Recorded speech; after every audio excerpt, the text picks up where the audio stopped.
sa kanyang panahon. May malaking kahulugan nga ba ang buhay? At namumuhay nga ba tayo alinsulod sa tunay na kahulugan nito? Mga kaibigan, pakinggan natin ang naging karanasan ni Rading sa ating dunang sa kanyang panahon.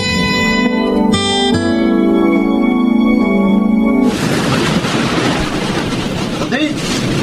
Rading! Ay! Ikaw pala, Efren. Dahil sa gawin rito at nag-aayos ako ng mga lambat ko. Rading! Pinabalitaan mo na ba yung gagawin ditong reklamasyon sa pangisdaan? Eto, nakasaad dito sa pinamimigay ng mga papel ni Berto. Eto. Pumapil na naman pala yung Berto na yan sa reclamation. Walang malasakit sa mga kapwa niya mangingisda. Kapag nakita ko yung taong yan, bibigwasan ko talaga yan. Ang problema nga, ayon dito sa nakasaad pa rin sa papel, binibigyan lang tayo ng isang buwang taning para umalis sa lugar na ito. Pagkaraan daw ng taning na yon, sa ayaw at sa gusto natin, gigibay na nilang palaisdaan natin. Bakit ba yung hanap buhay natin mahihirap? Ang pinagdidiskitahan nilang sirain. Pili-pilit nilang tabunan ng dagat dahil lang sa land reclamation projects nila. Wala na ba sila maisip na proyekto? At pati dagat na nananahimik, pepermisyuin nila?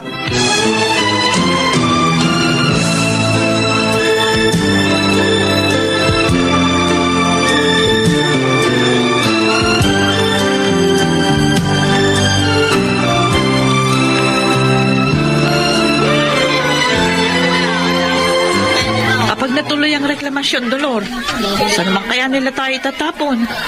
Sa halip na nakakapangisda yung asawa natin pagtitinda rin tayo ng maayos dito sa palengke, paano yan? Kaya nga nalulungkot ako habang papalapit ang taning na ibinigay nila sa atin. Isipin mo ang tagal-tagal na natin magkakapitbahay sa lugar na ito. Pagkatapos magkakahiwa-hiwalay tayo. Dahil lamang sa reclamation? Kung minsan nga nakapaghihinanakit din yung sinasabi nilang pag-unlad Ay tayo mahihirap yung naapekto na kung ano-anong proyekto. Kung alam lamang nila na libo-libong mangingisda, kasama na ang mga pamilya ng mga ito, ang aalisan nila ng kabuhayan dahil sa pagpapatuloy ng kanilang mga proyektong pangrelokasyon.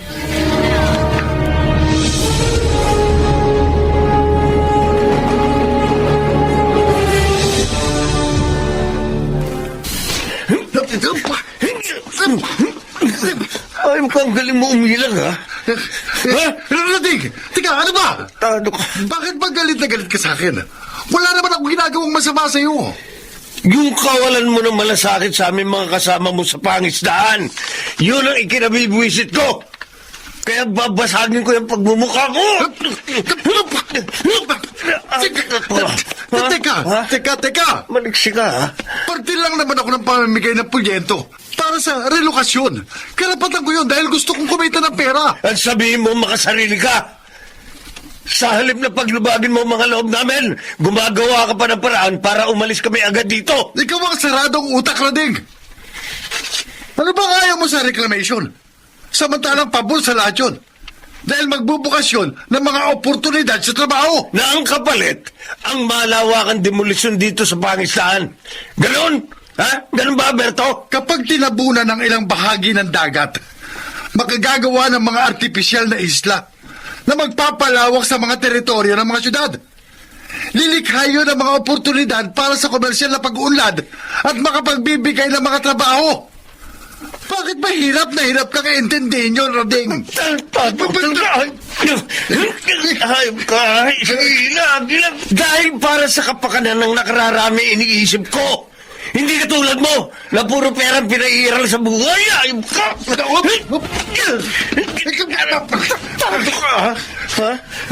Rading, kapag hindi ka pa tumigil, papatulan na kita. Uy, di mabuti! Sige, suntukan tayo!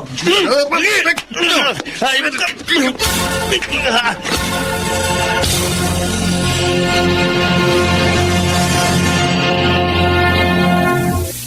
Sa kanya na ang gamit nyo. Sumakay na kayo! Sumakay na kayo ng mga aircraft dito sa truck!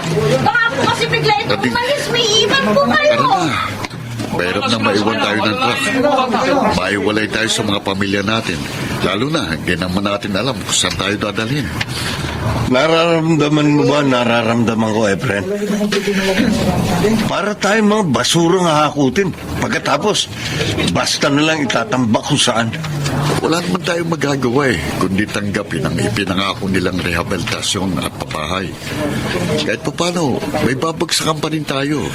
Hanggang sa huli, hindi pa rin nila pinakikinggan ang mga boses natin. Ang mga hinaing natin na pilit lamang tayong namumuhay sa gitna ng matinding kahirapan. Oh, Alis na po ang truck. maandar na truck. Labig, tara na! Sumakay na tayo!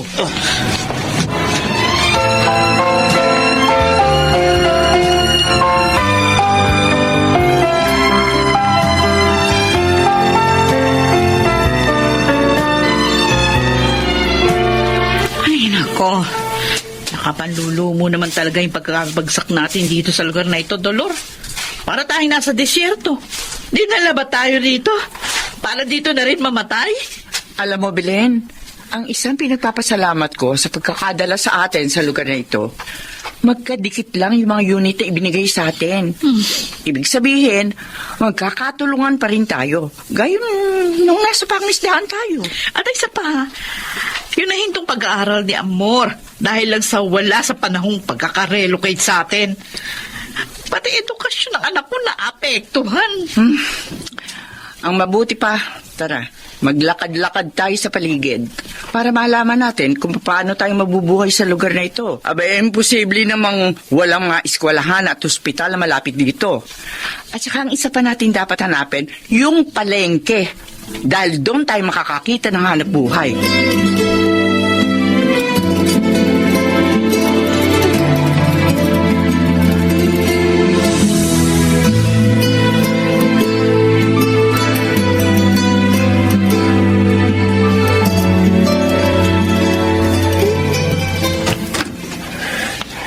Kaninang madaling araw ko pa naririnig yung ingay sa may likod bahay.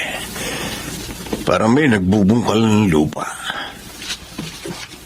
Tiyak, hindi naman si Belin dahil maaga ko sila nakitang umalis ni Dolor para maganap daw ng pagkakakitaan sa palengke.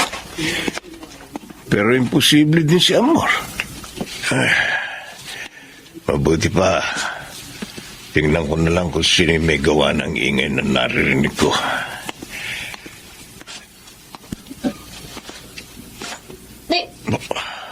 Itay? Amor? Ikaw ang...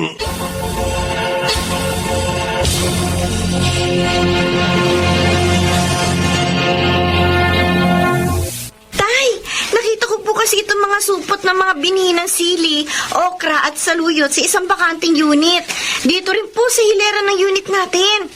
Siguro, hindi interesado yung dating nakatira doon. Kaya basta itinapon na lang itong mga bini. Mahirap ang magbungkal ng lupa. Mabuti pa ako nagagawa nun para sa mga hilerang pagtataniman mo. Salamat po, Tay. Basta susundin ko lang po yung mga paraan ng pagtatanim na nakasulat dito sa likod ng mga supot.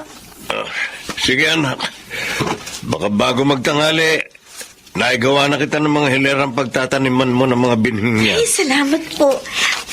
Tay, pwede pong dagdagan nyo ng 2 pang hilera para pagtataniman ko naman po ng talbos ng kamote at kangkong. Mabilis po kasing tumubo ang mga yun eh. Sige, walang problema. Tsaka nga po pala, magre-request po kung igawa nyo na ako ng isang maliit na kulungan muna. Anuhin mo naman ang kulungan. Ano ilalagay mo dun? Magpapabili po ako kay inay ng mga leghorn chicken sa palengke. Madali po kasing mangitlog ang mga yun eh. Kaya pararamihin ko po para mangitlog din ng marami. Kaya pagawa na rin po ako ng kulungan, no? Para sa mga leghorn na alagaan ko, ha, Tay?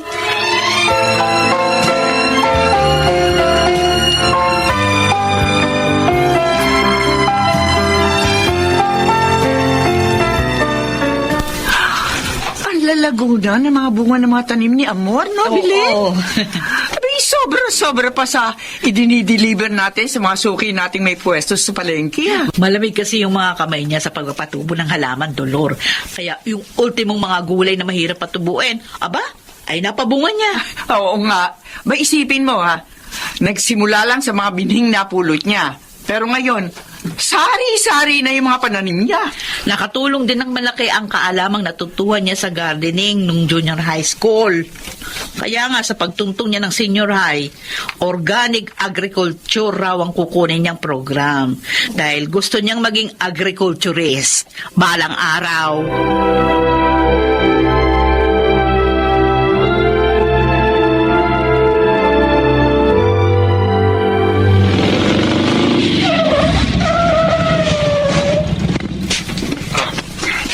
Ano, Roding? Napuno mo na bang lahat ng itlog ang mga tray na i-deliver natin sa mga suki natin tindahan? Oo. Kompleto na lahat ang mga tray, Efren.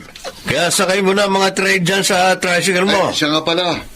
May natuklasan akong isang mini grocery sa dulo nitong settlement area. Inalo ko ng itlog ng may-ari. Abe, umorder kagad ng 30 tray. Sakto. Napakaraming mga itlog ngayon ng mga Leghorn ni Amor. Madadagdagan ng kita natin, Efren. Oo nga. Siguro naman ngayon, sa maayos na buhay na nararanasan natin dito sa resettlement area, wala nang sama ng loob mo sa nangyaring reklamasyon? Ay, nagpapasalamat ako sa Diyos. Efren, hindi niya tayo pinabayaan. Sa pamamagitan ni Amor, ipinakita niya sa ating may maganda ring anyo ang buhay rito. Ang mga kakayahan ng anak ko ang naging daan para maging produktibo ang pamumuhay natin dito.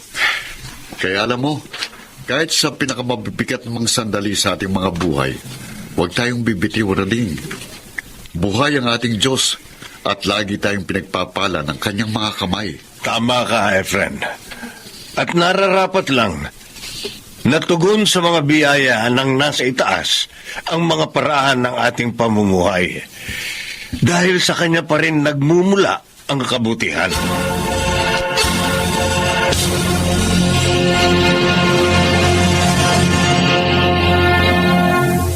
Sa kanyang panahon.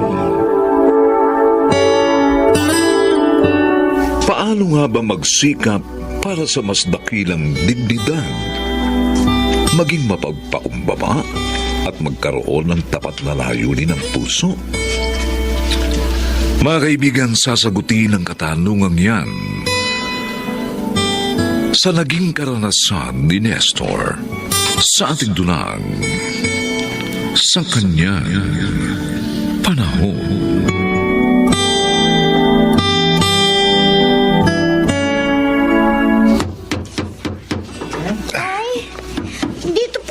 Titira, Itay? Oo anak. Kukumpunuhin ko lang yung konti yung barong-barong na ito para matira natin ng maayos. Pero may tubig po sa ilalim ng sahig, Itay. Tingnan niyo, para pong tubig kanal. Hayaan mo na, anak. Pagdating ng araw, tiyak matutuyo rin yan. Sisinsinan ko lang yung ipapako kong sahig para malakaran natin ng maayos. Ay, Tay, sandali lang po ha. O saan ka pupunta? Ikaw nga kasi ang taga-abot ko ng mga pako pag kailangan ko, tapos alis ka. Saan ka pupunta? Pupuntahan ko po si Inay sa bago nating kapitbahay. Nakita ko kasi nakikipag-usap siya dun eh. Siya, sige. Pero huwag kang lalayo, ha? Dahil hindi mo pa kabisadong lugar na ito. Opo, Tay.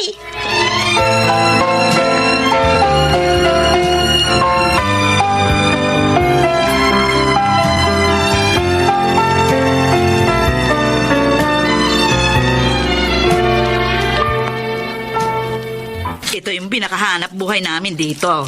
Bumibili kami ng kilo-kilong paminta at bawang doon sa Divisoria. Pagkatapos, nire-repack namin. Tapos, tsaka dinideliver sa mga sari-sari store. Ganun po ba? Oo. Pero kanina nadaanan ko sa gawiron yung ibang mga nanay na kape at asukal naman ang nire-repack. Oo. Yun naman yung dinideliver nila sa maliliit ding tindahan. Ay, alam mo na, sa ating mahihirap, uso pa rin ang tingi-tinging pagbili. Pwede ho bang ganyan na rin na maging hanap buhay ko pag tira namin dito? Ay, oo naman. Sa dami ba naman ng mga sari-sari store na pwede natin pagdeliveran? Ay, mamayang gabi, mamimili ako ng mga paninda sa Divisoria. Mabuti pa sumama ka sa akin para malaman mo kung saan yung pinakamurang tindahan na bibilhan mo doon sakaling magrepa ka na nga. Nako, salamat ho, Aling Emilia. Natutuwa ako magkaroon agad ng kaibigan na kagaya nyo. Kalilipat lang namin dito pero naging napakabait nyo agad sa akin.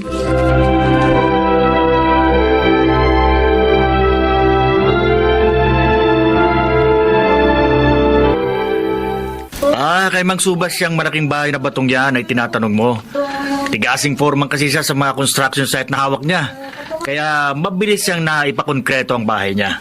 Mukhang may ibig talagang sabihin yung pagkakabigkas mo ng salitang tigasin, Emeng. Kasi nga, inuumid niya yung mga construction material sa site. Yun yung ipinampatayo niya ng bahay niya. Wala nang patawad eh. Pati mga ilaw at kawad ng kuryente. Naku, pati nga gripo at tubo, ninanakaw niya. Teka, paano mo naman nalaman ang lahat ng yan? Kasi sa kanya ako nagtatrabaho, Nestor. Ha? Ang totoo nga yan, oo. Pati sahod namin, dinidiskartehan ng taong yan. Ganun ba? Oo. Pero gusto ko pa rin sanang magpapasok sa'yo sa kanya ng trabaho eh. Kahit naghahalo lang ng semento. Ha? Padrinuhan mo naman ako. Alam mo naman, kailangan ko ng trabaho. Ay, sige. Susubukan kong i-recommenda ka. Pero, Nestor, inuunahan na kita. Masahol pa kay Satanas yang si Mang Subas. Sagad sa buto ang kawalang hiya niyan. Baka hindi ka tumagal.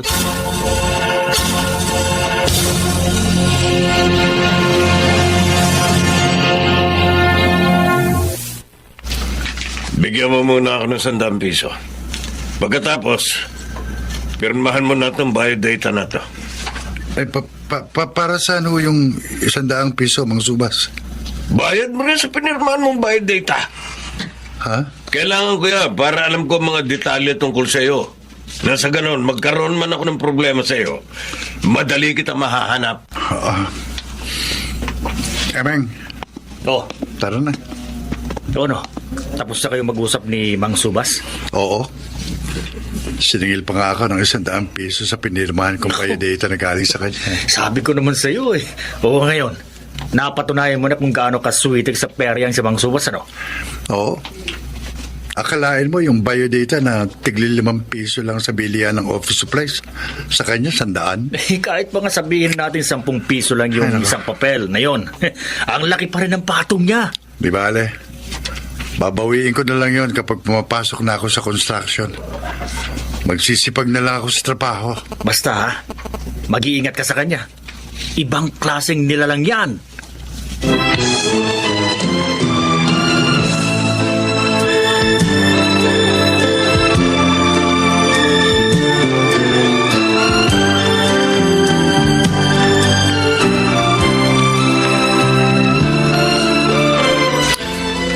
Ang saya po palang mag-alok ng mga niripak natin paninda sa mga tindahan na Nanay Emilia.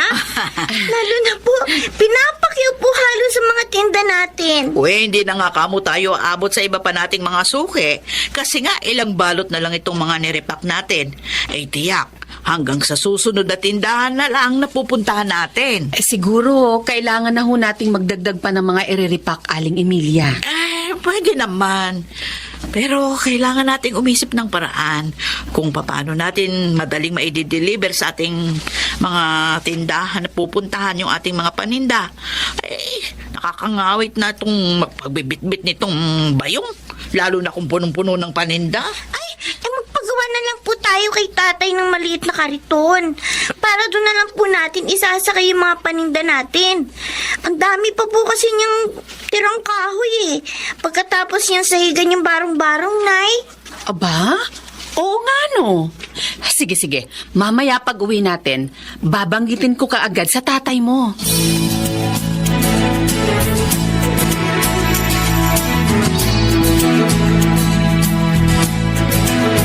Nestor! Mabuti at nasalubong kita.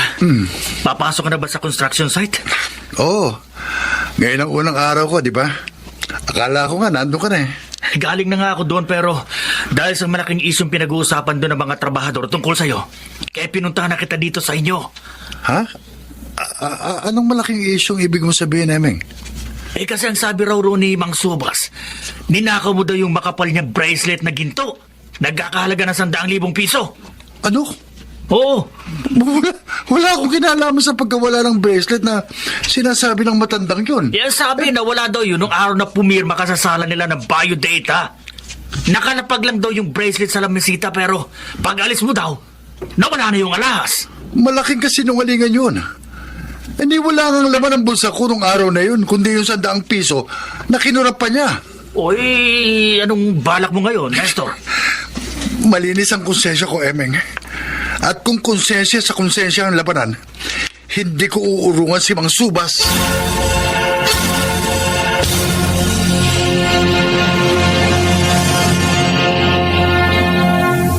Pinapunta kita rito sa bahay ko para pirmahan mo tong kasulatan na to na nagsasabing ako kukuha ng lahat ng sahod mo sa construction sa loob ng 5 buwan bilang kabayaran sa bracelet na ninakaw mo. So, wala akong ninanakaw na anuman sa inyo. Kaya hindi ko pipirmahan ang papel na yan, Mang Subas.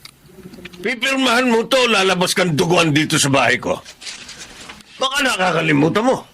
May kasama akong berdugo rito. Siguro nga, mas gugustuhin ko pang mamatay ng may dangal dito sa kinatatayuan ko. Kaysa sa umayon sa kasinungalingang nakasulat sa papel na yan, nasisira lang sa pagkatao ko. Boy, talaga palang mahirap kausap ang isang kagaya mo may nautak. Busing! Busing! Oh. Lindol! Oo nga. Teka, palakas na palakas. Busing! Kailangan makalabas kagad ako sa bahay na ito. Hindi ko gusto ng unti-unting paggabiyak ng mga kapatid dito. Delikado na rito. Kailangan ko lang makalabas. Ngayon na! Asa ka ba, Berdugo? Huwag mo ako iwan dito! Tulungan mo ako makalabas dito! Berdugo!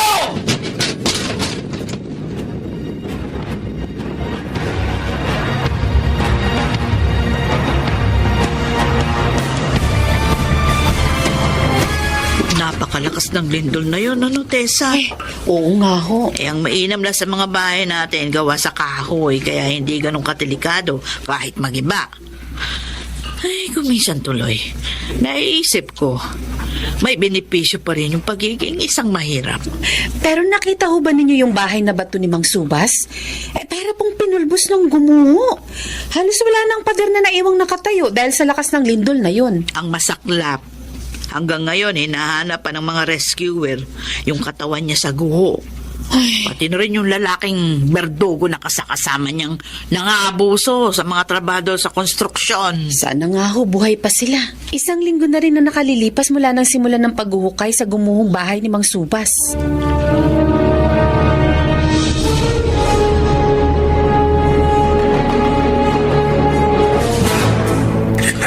Nang malaman ko ang tungkol sa bracelet na pilit na ibinibintang sa'yo ni Mang Subas, sinundan ko ng mga kilos nila ni Berdugo.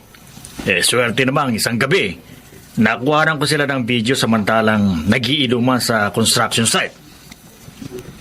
Pakinggan mo. Panoorin mo. Naipatalo ko sa online casino yung pinagsanlaan ko ng bracelet ko.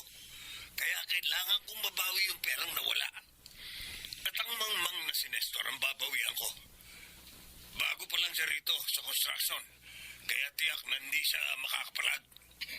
At pag pumalag, lumpuhin mo, Bertugo. Areklado. Masyado kasi siya naging kampante sa mga ginagawa niyang pang-aabuso sa kapwa. Ang hindi niya alam, may ganti ang tadhana. Tama. Ngayon ako naniniwala ang hinahatulan tayo dito sa mundong ibabaw. Sa mga kabutihan man o kasama ang ginagawa natin. Iliin pa rin natin palagi maging mabuting tao, Emeng. Para sa ating pamilya. Gayon din sa ating kapwa. Oo.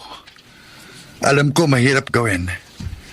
Pero sa bawat tamang desisyon at mga tamang hakbang natin, iyon ang magbibigay daan sa dignidad na nais nating madama mula sa atin ng iba.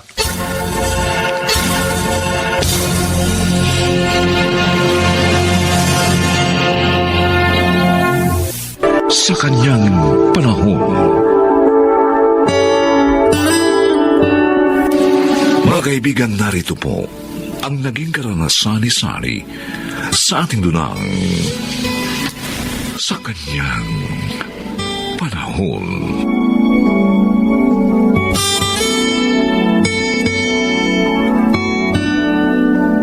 Nay, wala na po kaming pang-upa ng bahay. Dahil nga nagsara ang pinagtatrabahuhan ko. Ay, sige anak. Dumito kayo. Pag may trabaho ka na at may ipon na kayo, saka na lang uli kayo magsarili ni Peachy. Mabuti nga. Lagi ko na makikita ang pamangking ko. Salamat, Nay. Tonton. Nay. Sana ho, doon kami sa master's bedroom. Pero silid yun ni inay, kuya. Kasi nga 3 kami eh. Bukod sa mga gamit namin, may kuna pa ang baby namin. Kaya dapat, malaking kwarto ang sa amin. Sige. Lilipat na lang ako sa kabilang kwarto doon sa maliit. Iayos ko na mamaya yung mga gamit ko na makalipat na kayo rito.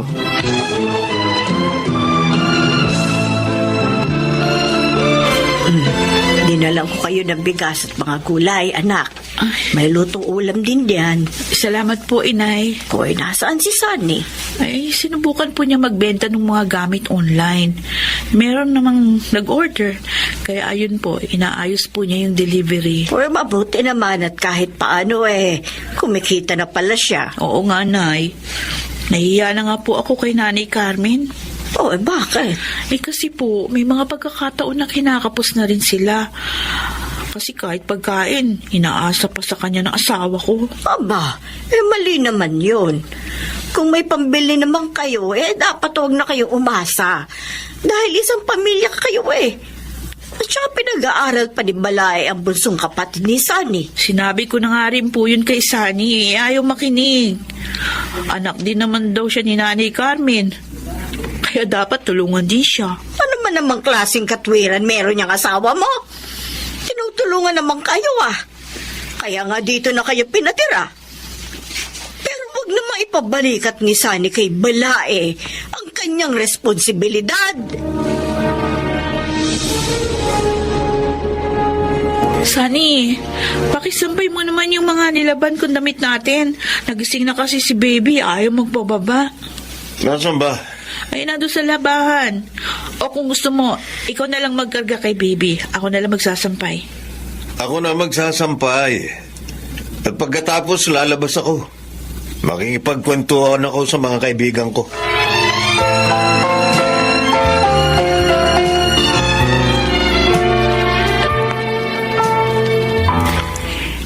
Check na matutuwa ang anak ko. Dahil ibinaba ko na mga tuyong sampay nila. Mabuti naman. Maganda ang sikat ang araw. Mabilis din akong makapagpapatuyo ng mga damit namin ni Tonton. Nay! Ba't niyo binaba ang mga sampay namin? Nakikialam ka Sunny! Mamaya ako pa kukunin yan. Ibinaba ko yan dahil tuyo na. At magsasampay din ako. Hindi ka pa rin dapat makialam. Mamaya pa nga ang pagkuha namin ng mga yan Dapat nga magpasalamat ka sa akin Dahil pinagmalasakitan ko yung mga damit nyo. Ba't ako magpapasalamat? Pakikialam yan ginawa nyo. Wala ka nang galang sa akin Kung magsalita ka, akala mo kay dad mo lang ako. Parang hindi mo ako ina. Pakialamera pala ako At ayaw mo napapakialaman ka. Ay, di umalis ka rito. Walang galang, walang respeto.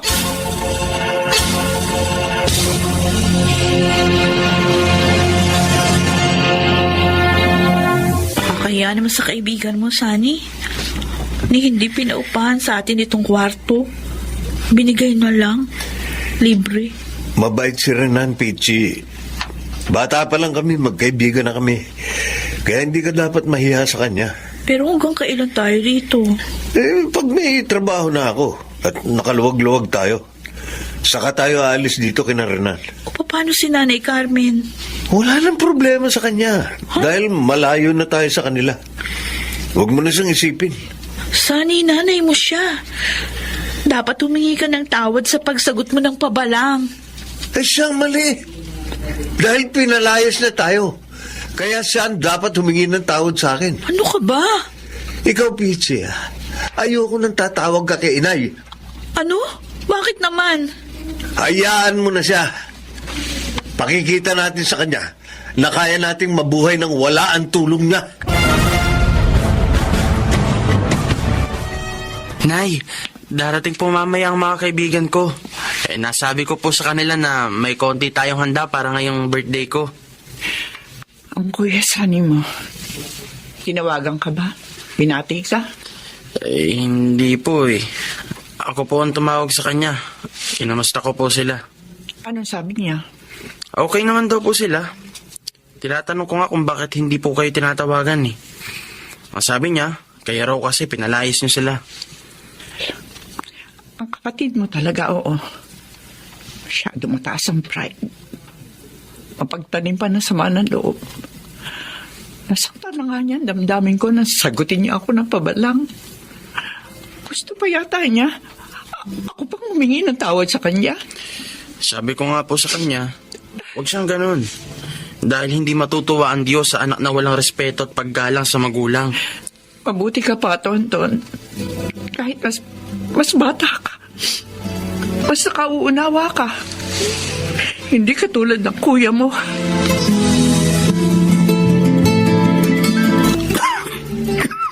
Sani, sigurado ka bang kaya mong pumasok? Tingin ko sa'yo parang nangihina ka na eh. Ubo ka pa ng ubo. Masama nga ang pakiramdam ko rin eh. Masakit pa ang dibdib ko sa kauubo. Napuyat pa ako kagabi dahil dito. Matagal na yung ubo mo ah. Hindi pa rin gumagaling. Ewan ko nga ba kung bakit. Umiinom naman ako ng gamot sa ubo. Dapat magpatingin ka na sa doktor para mabigyan ka ng tamang gamot dyan. Tol, wala kaming pera. Alam mo naman na kulang pa nga sa mga pangangailangan namin ang kita ko dun sa talyer ni Mang Ingo. Kung humingi ka kaya ng tulong sa nanay mo para maipagamot ka na. Hindi rin na. Hindi ako lalapit sa kanya. Sani, kailangan mo ng tulong. At ang nanay mong higit na makagagawa nun. Isa pa mali na nagmamalaki ka sa magulang mo, tol. Basta hindi ako lalapit sa kanya. Pinalayas siya ako. Bahala siya. Kaya naman namin mabuhay ng walang tulong niya. Huwag kang magagalit, ha? Pero kahit ang Diyos, hindi matutuwa sa inaasal mo yan. Dahil siya mismo ang may utos na igalang natin ang ating mga magulang. At yun ay utos na may pangako, tol, ha? Lalawig ang buhay natin at gagandang ating kapalaran.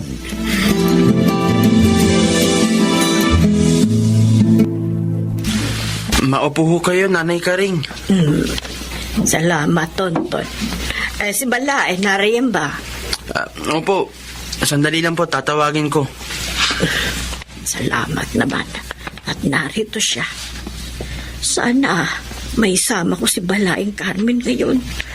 Kailangan malaman niya ang kalagayan ni Sunny. Balaing ka rin. Ay, Oy, napasyal ka. oo, Balaing Carmen. Dahil isasama kita. Saan? At bakit?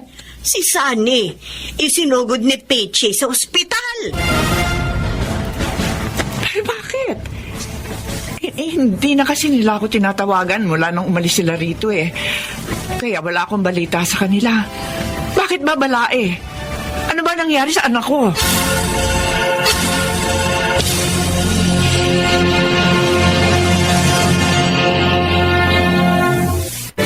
Nanay Carmen, Ako nga, Peachy.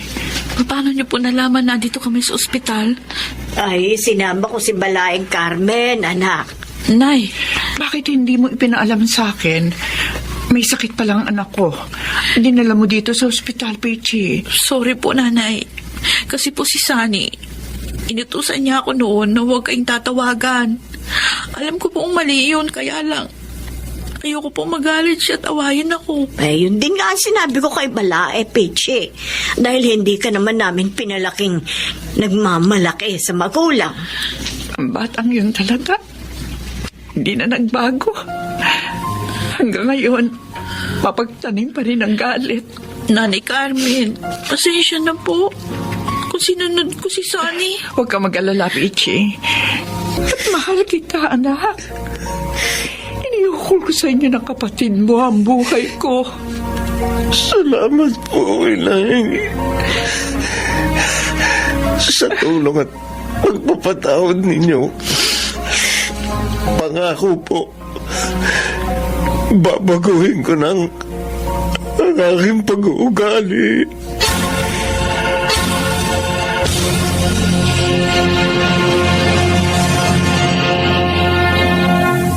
Sa kanyang panahon, may mga taong nabuhay sa kadiliman. Mayroon pa kayang daan sa kanilang kaliwanagan? Mga kaibigan, pakinggan po natin ang naging karanasan ni Kokoy sa ating dulang sa kanyang panahon. Rosa, bakit hindi ka pa matulog? Ayaw mo bang maagang umalis dito bukas? Excited ka na lumaya, Beloy, eh? Oo naman. Inip na ako dito. At sobrang hirap. Sa bagay, totoo yan. Maraming hirap ang naranasan natin sa 5 taon natin pagkakakulong dito. Eh ikaw, hindi ka ba excited dahil malaya na tayo? Masaya ako na kinakabahan. Bakit naman? Matagal ko nang hindi nakikita pamilya ko. Hindi ko alam kung naratnan ko pa ba sila o hindi na. Pareho lang naman tayo eh. Wala na rin kasi akong balita sa pamilya ko. Ay, Koy, ibigay mo naman sa akin ang address mo para magkita pa rin tayo.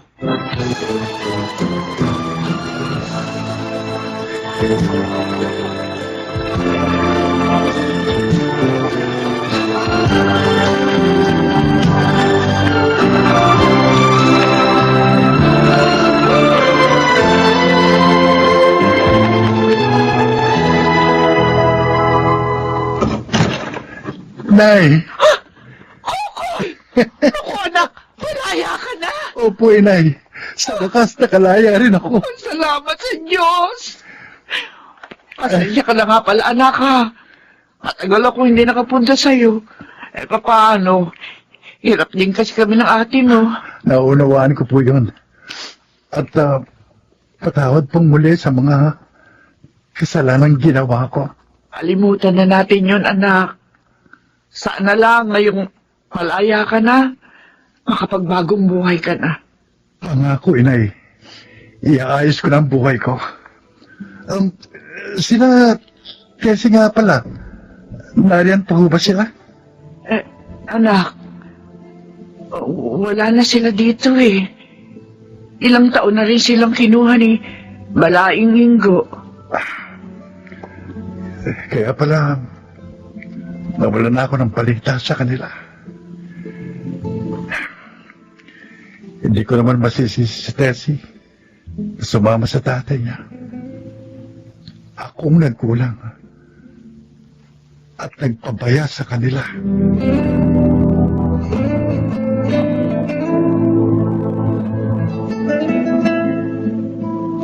Tessie, may sulat ika mo sa si Balaing Nika. Opo, Itay. Ano ang sabi niya? Nakalaya na raw ho at nasa kanila si Kokoy. Talaga po, Nay? Malaya na po si Itay? Mukhang tuwan-tuwa ka dyan, Isa.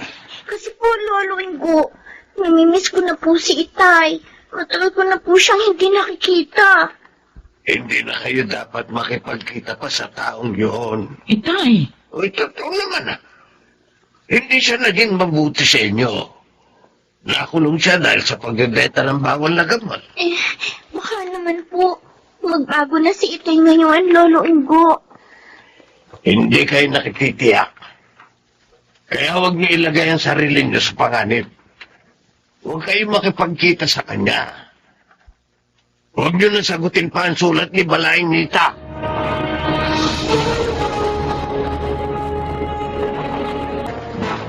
Magtitinda ka ng fishball at sa malamig, anak. Opo, Nay. Gagamitin kong puhunan itong kaunting pera ko. Susubukin ko ring magtinda ng pritong manok. Mabuti may pera ka. Kita ko ito sa mga livelihood project na ginawa namin sa kulungan. Naisip ko, magagamit ko ito para kumita ako dito sa labas kahit papano. Matutuwa ang ate mo pag nalaman ang balak mo. Ito na lang ko kasing naisip kong paraan, Nay, para kumita ako. Nang hindi nagiging hadlang ang pagiging dati kong pilangko. Ay, sige. Gawin mo yan, anak. At susuportahan ka namin sa iyong pagbabagong buhay.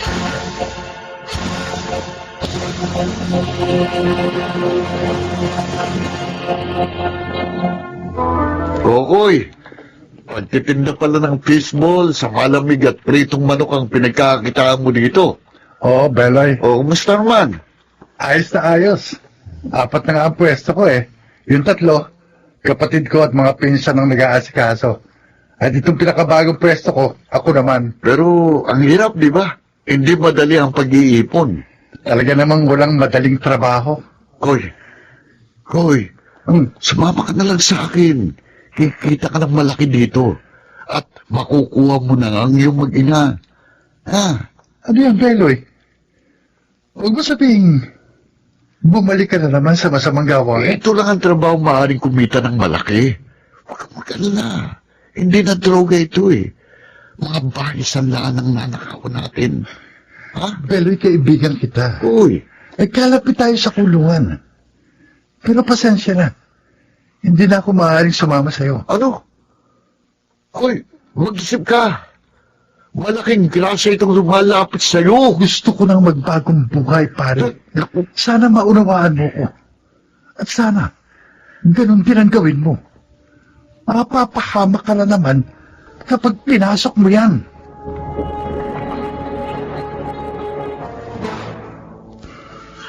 Salamat naman at hindi ka nagpasulsol sa kaibigan mong yun, anak. Pinagsisisihan ko na ho talaga ang pagtaha ko noon sa maling landas, Sinay. Tama yun. Kontento ko na lamang sa kita mo rito. May ipon na naman ho ako eh. At pagka natapos ko nang ipaayos ang bahay namin ni Tessie, susunduin ko na ang aking magina. At sana lang, tanggapin pa nila ako.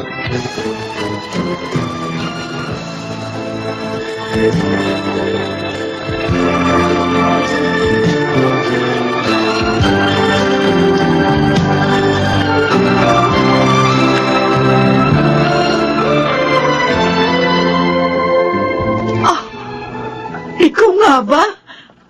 Kukoy? Ako nga, Tessie. Malaya na ako. Matagal na. Alam ko. Natanggap namin ang sulat ni Nanay Nita. Kaya lang, minawalan kami ni Itay na sagutin yun. Kasi, baka raw, hindi ka pa rin nagbabago. Naunawaan ko siya. Pinrotektahan lang kayo ni Tatay Ingo. Kumusta nga pala siya at ang ating anak? Nandito po ako. Sinis, anak, Kamusta na po kayo, Itay? nagbagong buhay na ang tatay mo, anak. May 4 na nga akong tindahan ng mga pritong manok sa Manila. At maayos na rin ang bahay natin. Talaga, Kukoy? Oo, Tessie. At naparito ako para humingi ng tawad sa inyo. At sunduin na rin kayo. Pero paano po si Lolo Ingo? Na-stroke po siya. Inaalagaan at ipinagagamot po namin siya ng inay. Tsaka hindi ko pwedeng iwan si Itay. Siya ang naging kaagapay ko ng mahabang panahon. Naiintindihan ko, Tessie. Kung gusto nyo, isama natin siya. Maluwag naman ang bahay natin. Doon na rin natin siya ipagamot. Talaga po, Itay? Payag kayo? Oo, anak. Para makabawi naman ako sa inyong lahat.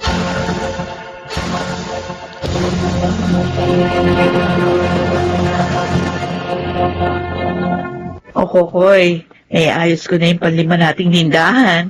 Pwede na tayo magsimula bukas. Sabi nga ni Janice, tutulungan niya ako doon. Buti. Oh, bakit malungkot ka?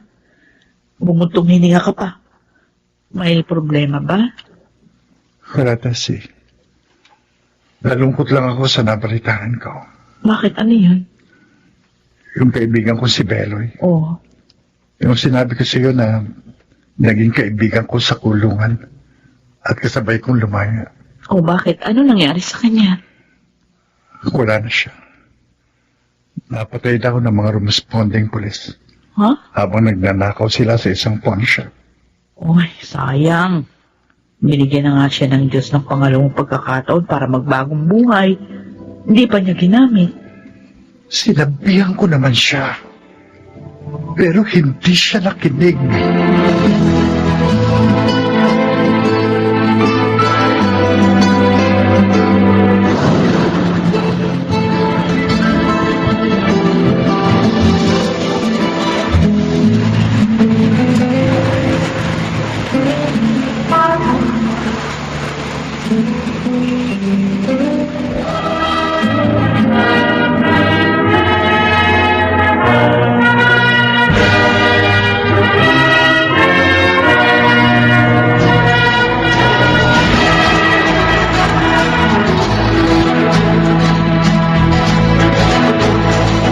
Binabati ka namin, Janice, anak. Thank you po, Itay. Isa ka ng ganap na accountant ngayon, Janice. Opo, Nay. At mas matutulungan ko na kayo ngayon sa business natin. Sinong mag-aakala na ang isang dating pusher na katulad ko ay isa ng negosyante ngayon? At may anak pang professional, ha? Alam mo, Kokoy, yun ay dahil nagbagong buhay ka. Oo. Kaya natagpuan mo ng lubos ang kaliwanagan.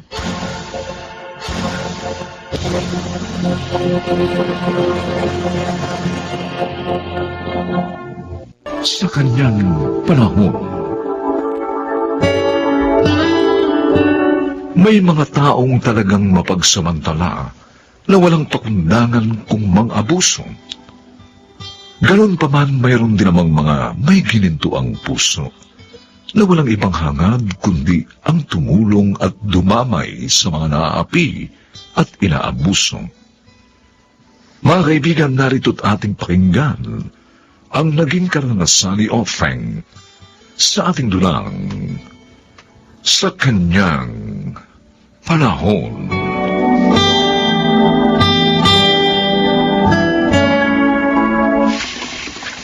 Openg, ano ba yan? Kanina ka ba naglalaba? Hindi ka ba natapos? Magbabalaw na po ako, ma'am. Abay, kailangan mo nang sunduin sa school si Cristel. Sige po, ihinto ko muna ito paglalaba. Ay, hindi. Ako na lang ang susundo sa kanya. Magluto ka na lang pagkatapos mo maglaba. Bilis-bilisan mo naman kasi ang pagtatrabaho. Para ka naman pagong, ang bagal mong kumilos. Bilisan mo dyan. Grabe naman si Ma'am Glenda. Hindi na nga ako maganda o gaga sa mga ginagawa ko. Pagkatapos sasabihin pa niya magbagal ako magtrabaho. Kung meron lang sana akong ibang malilipatan, aalis na ako dito.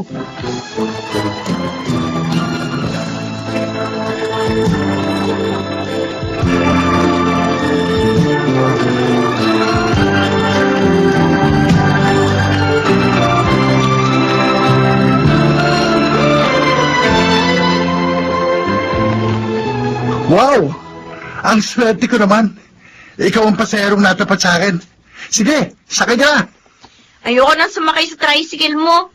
Di mo kasi ako sinisingil eh. Bakit? Ayaw mo ba nun? Makakalibre ka ng pamasahe. Baka kasi yung gusto mong pambayad ko eh. Openg, mahal kita. At alam ko, mahal mo rin ako. Kaya sagutin mo na ako. Aaminin ko naman, Egay. Magaan ang loob ko sa'yo. At masasabi kong mahal na rin kita kahit papano.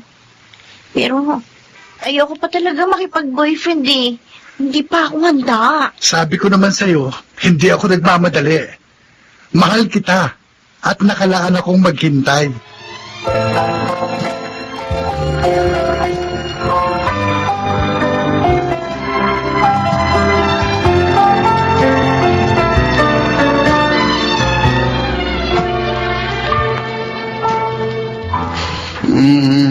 ngayon ka lang? Ang kagaling? Ano ka ba naman, Glenda?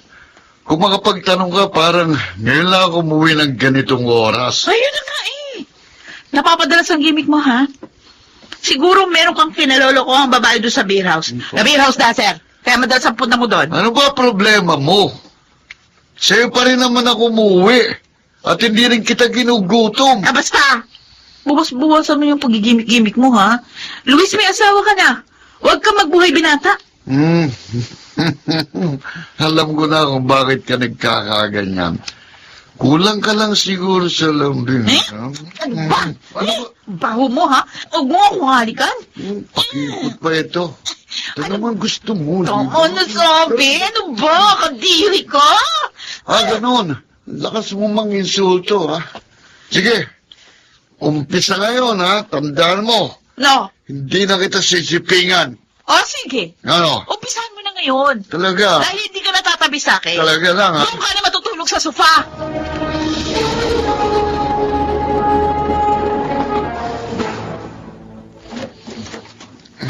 Sir, bakit po?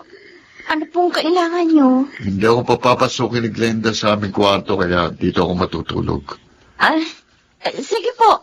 Dito na kayo. Doon na lang po ako sa labas. Hindi ka lalabas. Ho?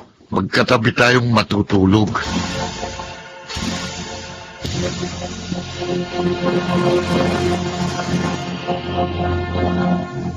O ano, Glenda? Kumusta na si Openg? Hindi ba naman niyo siya pinahihirapan?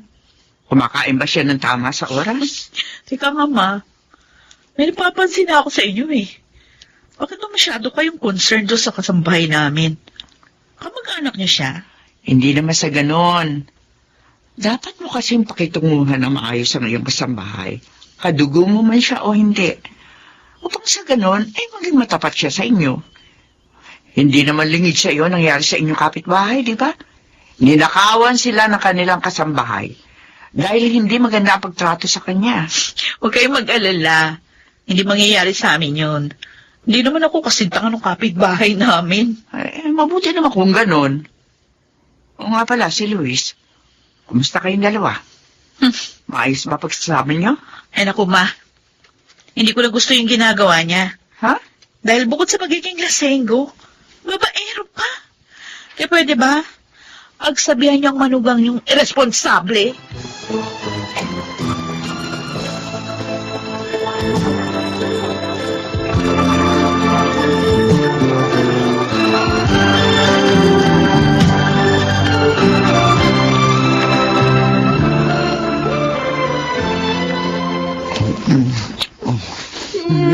Tama na po. Natatakot na po ako. Ngayon ka pa ba matatakot? Ang tagal na natin itong ginagawa. Baka mag-alala. Dodoblihin ko sahod mo. Bang mo tayo. Nakakabalik ka. Okay mo? Tama na po. Maawa po kayo sa akin. Baka mapatay ako ni Mang Glenda kapag Hindi. nalaman niya to. Magaling akong tumiming, kaya hindi niya ito malala. Pero ayoko na po talaga to, sir eh. Please, tama na po. Tagilan na po natin to. Kunwari ka pa naman eh. Alam ko namang gustong-gusto mo rin ito. Sinasabi ko na mga Glenda! Sandali! Aray ko! Sandali! Tama na! Ano ba? Nasasaktan ako! Nasasaktan kita! Lutas ka kasi! Ikaw din ba ba? Malandi ka! Kakagwahin kita! Tama na!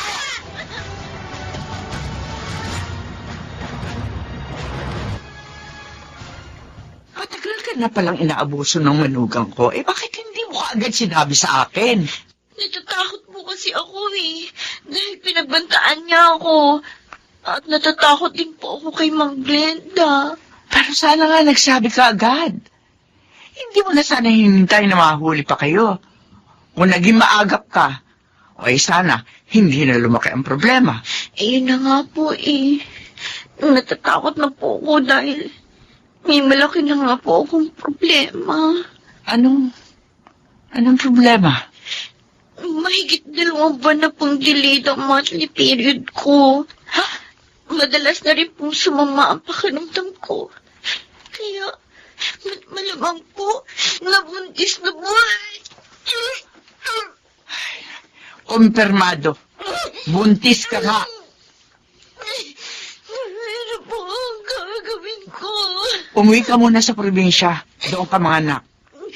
Bibigyan kita ng sapat na pondong kakailanganin mo. At huwag kang mag-alala. Walang ibang makakaalam nito.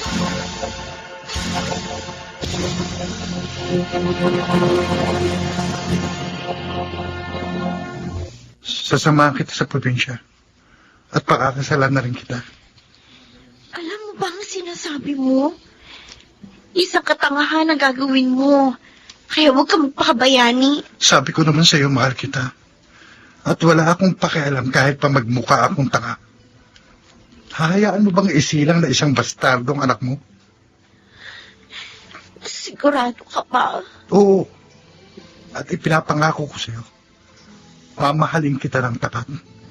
At gagawin ko ang lahat para maitaguyod kayong mag-ina.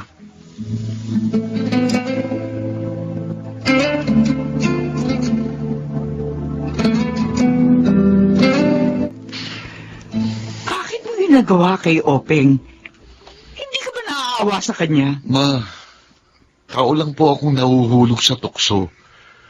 At isa pa, nagustuhan din naman ni Openg ang ginagawa namin. Huwag ka na mga tuwiran pa. Kahit ano pa ang sabihin mo, mali pa rin yung ginawa mo. Tinakot mo siya, inabuso. Sinamantala mo ang kanyang kahinaan. Luis, magbago ka na. Huwag mo nang hintayin dumating sa iyo ang karma. Kumusta na nga pala si Glenda? Ayun o, hindi pa rin ho kami nag-iimikan. Huwag ka mag-alala. Kakausapin ko siya. Pero ipangako mo sa akin na magbabago ka na, ha? At kung hindi, malamang masira ang pamilya mo.